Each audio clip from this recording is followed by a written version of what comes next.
In this video, we're going to explain what completing the square actually means. So a lot of folk, when they're doing National 5, they get taught to begin with why this works rather than being taught how to actually do it. And the majority of people that are trying to do the National 5, if we're honest, just want to know how it works rather than understand all the mathematical principles behind it. However, for completion, I'm going to do that here as well. I'm just going to explain why it works. Okay, so what we're going to do first of all is just recap a bit of expanding brackets here. So if we've got x plus 1 all squared, we should know by now that is x plus 1, and multiplying these brackets out, you know, people get taught this in multiple different ways, and I'll teach different ways in an alternative playlist. But the general principle is every term in this bracket times everything in this bracket. X times x gives you x squared, x times 1, positive x, 1 times x gives you positive x, and 1 times 1 gives you 1. Okay, and if we just tidy it all up, x squared plus 2x plus 1. Let's do the same with this here. This is x plus 7, which gives us x squared plus 7x plus 49, and tidying that up, x squared plus 14x plus 49. Now what I want you to notice when we're looking at these is this particular number here, because that's the main number that we're really focusing on when we're doing completing the square. Now, the thing that connects that 1 and the 2 together is the same thing that connects that 7 and the 14 together. All we've done here, the first term has been squared, that goes to the front. The last term has been squared, that goes to the end. Happens in both of them. Now the middle term comes from 2 times that number there, and put an x on the end. That's all that happens. So I've doubled the 7 to give me 14, I've put an x on the end. I've doubled the 1 and then put an x on the end. That's it.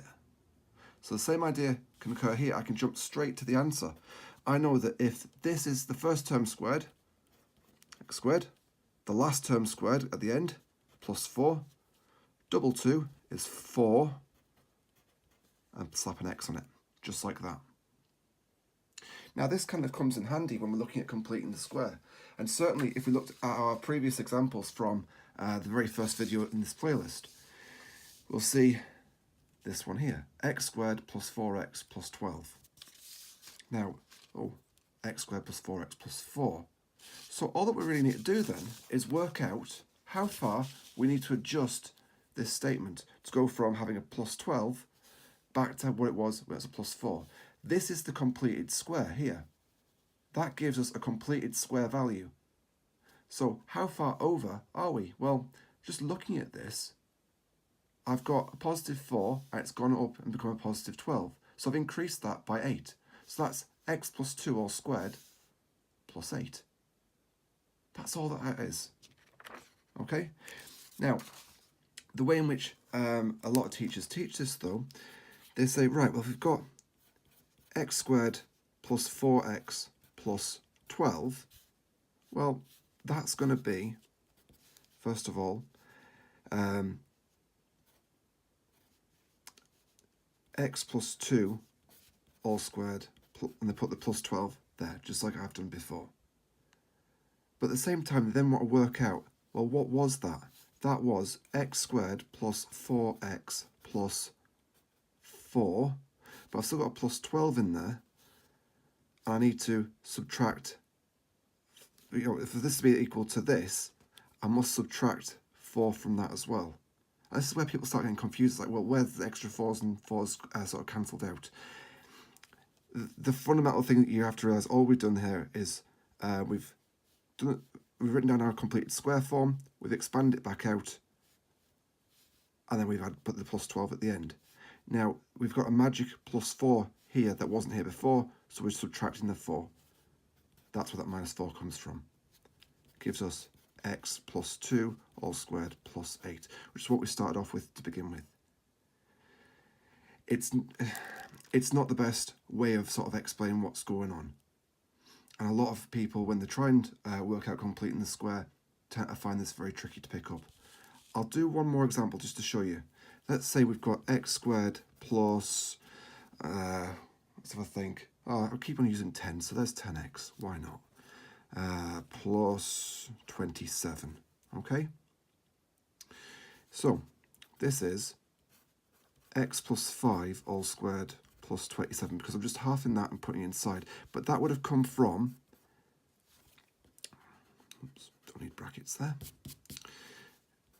x squared plus 10x plus 25, and then you've got the plus 27. So all that's happening is I've turned that into that again.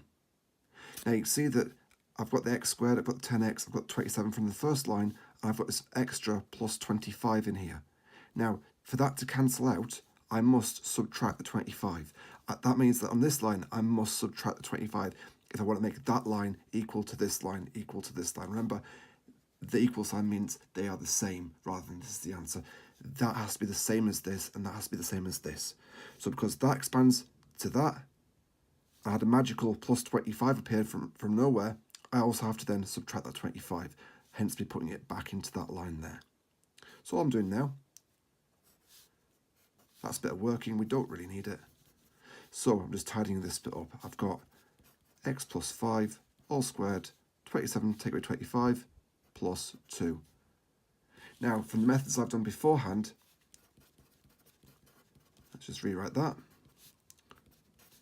Squared brackets, 27 goes outside, x becomes, so x squared becomes x, half it, plus 5, square it, 25, subtract it.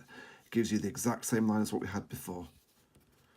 So x plus 5 all squared plus 2. So, regardless of whether we understand why it works, we understand that it does work. When it comes to National 5, and for the majority of people that are wanting to do National 5, that's all they care about, is how to get those 2 easy marks. This is the quick way. Half it, square it, minus it. Okay, thanks.